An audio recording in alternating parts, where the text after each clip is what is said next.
आणि सर्वात महत्त्वाचं म्हणजे तरुणांचा असणारा आमचा हा गट होता. 13 जण याच्यामध्ये सहभागी झालेली होती.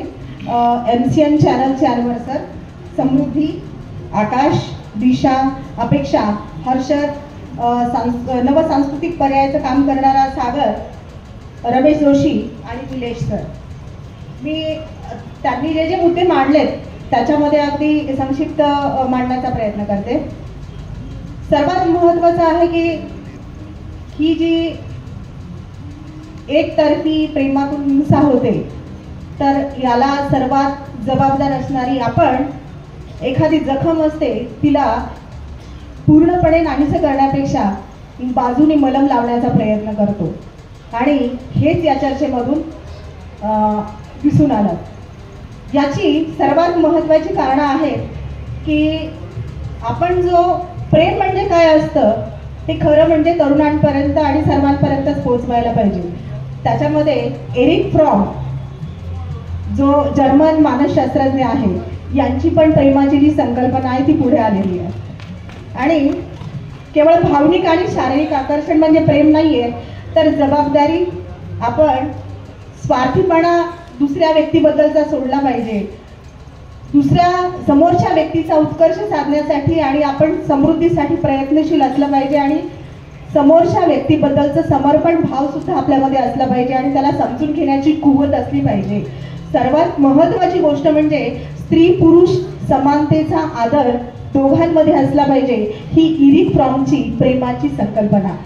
आणि याबद्दल या गटातल्या सागर या विद्यार्थ्याने खूपच चांगल्या पद्धतीने मांडणी केली. एकतर्फी प्रेमातून ही जी हिंसा होते, बऱ्याचदा एकतर्फी जे प्रेम असतं हे प्युअरली असतं. कधी कधी काही वेळा प्रेम असू शकतं किंवा नसतं. बेसिकली नकार का मिळतो याचा सुद्धा याच्यामध्ये उहापोह झाला की ज्याला जातीची धर्माची बंधनं असतात.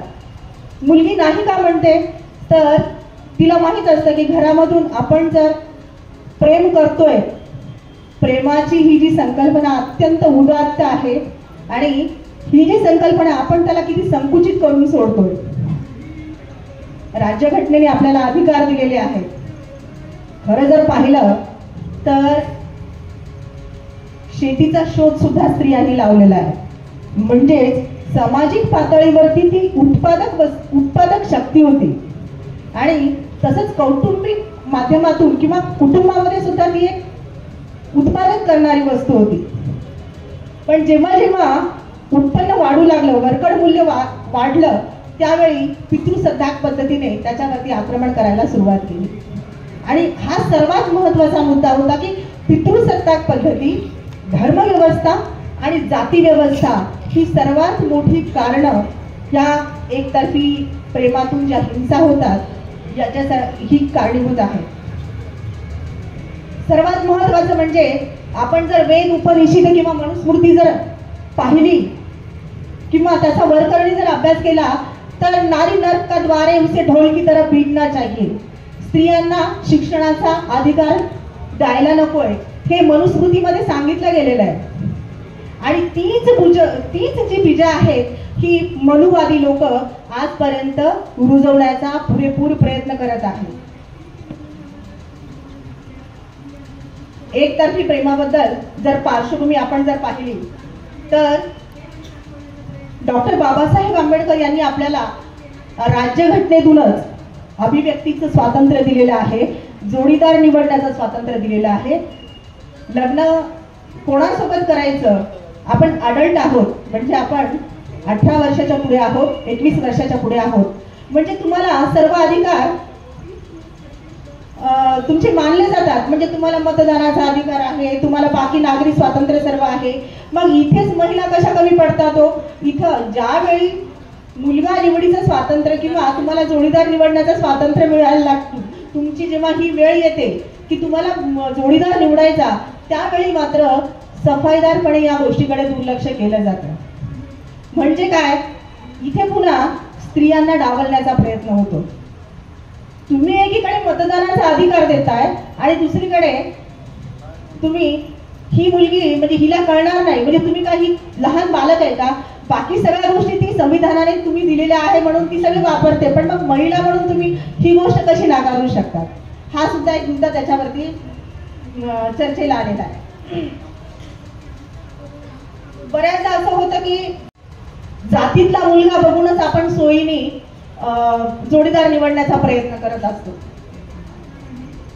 प्रेम केलं, लग्न केलं, आपण आपल्या मर्जीने एखादा मुलगा निवडला किंवा जर आपल्या जातीच्या बाहेरचा असेल तर तिथे विरोध होणार, तिथे आई वडिलांचा विरोध होणार, तिथे समाजाचा विरोध होणार.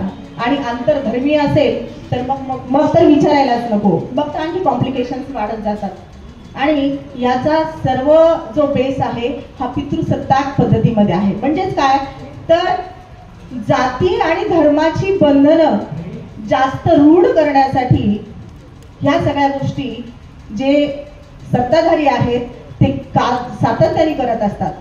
1932 मध्ये रधो कर्वेंनी समाज स्वास्थ्य हे मासिक 1932 मध्ये समाज स्वास्थ्य नावाचं एक मासिक होतं आणि 1932 त्यांनी सांगितलेलं होतं की लैंगिक शिक्षण, जी गटचर्चा झाली त्या गटचर्चेमध्ये सुद्धा हा मुद्दा निघाला की मूल्य शिक्षण आणि लैंगिक शिक्षण हे शालेय स्तरापासून कंपल्सरी केलं पाहिजे. आपल्याला माहित आहे मीडिया मुलांच्या हातामध्ये आहे, नेटवर्क मुलांच्या हातामध्ये आहे, मुलं काय बघतात हे आपल्याला माहित आहे. अर्धवट असलेल्या ज्ञानातून काय काय गोष्टी घडतात हे आपण तुमच्या आमच्या घरामध्ये बघतोय. आणि म्हणून रधो कर्वेंनी जो विचार मांडला होता की लैंगिक शिक्षण हे शालेय वयापासून मिळालं पाहिजे किंवा लैंगिक शिक्षणाची समावेश हा शिक्षणामध्ये केला पाहिजे, त्यावेळी रधो कर्वेंवरती धर्माला जे मांडणारी लोक आहेत या लोकांनी, धर्मांचे जे ठेकेदार आहेत या लोकांनी त्यांच्यावरती खटला भरला. म्हणजेच आपण याच्या पूर्णपणे विरोधात आहोत. आपण हे कधी स्वीकारणार आहोत? विज्ञाननिष्ठ दृष्टिकोन आपण कधी स्वीकारणार आहोत? आपण एखाद्या लैंगिक प्रश्नावरती जर चर्चा करायची असेल तर हा गुन्हा मानला जातो. हे कधीपर्यंत होणार आहे? आणि आता तर आजकाल आपण तर जास्ती अधिक न बोललेलं बरं. इथे सर्वात महत्वाची गोष्ट आहे की मुलींना व स्त्रियांना वस्तू म्हणून वापरलं गेलेलं आहे. आपण म्हणतो किंवा मीडियामधून सुद्धा आपण बघतोय, हा सुद्धा मुद्दा चर्चेला आला की मीडियामध्ये सुद्धा मुलींचं स्त्रियांचं एवढं उदात्तीकरण केलं जातं. ब्लेडची जाहिरात आहे, स्त्री. कॉन्डोमची जाहिरात आहे, स्त्री. तू हा कर या ना कर, तू हे मेरी किरण. म्हणजे तुला काही अधिकारच नाहीये का? याचा अर्थ असा आहे की तुम्हाला गृहीत धरलं झालेलं आहे. स्त्री म्हणून तुमचा कुठेतरी वापर केला जातोय आणि हे थांबणं अत्यंत गरजेचं आहे. ही कल्पोकल्पित संकल्पना आहे. स्त्रियांना वश करून कुणी धर्मांतर करायला भाग पाडेल का बरं? आता ती अडल्ट आहे, तुम्हाला सर्व अधिकार घटनेने दिलेला आहे.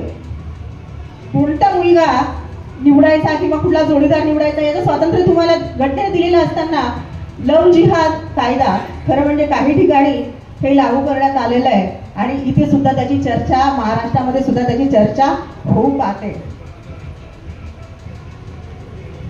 पाडू चला रे भिंत ही मध्ये आड येणारी, पाडू चला रे भिंत ही मध्ये आड येणारी, या मना मनातून बांधूया एक वाट जाणारी, या मना मनातून बांधूया एक वाट जाणारी.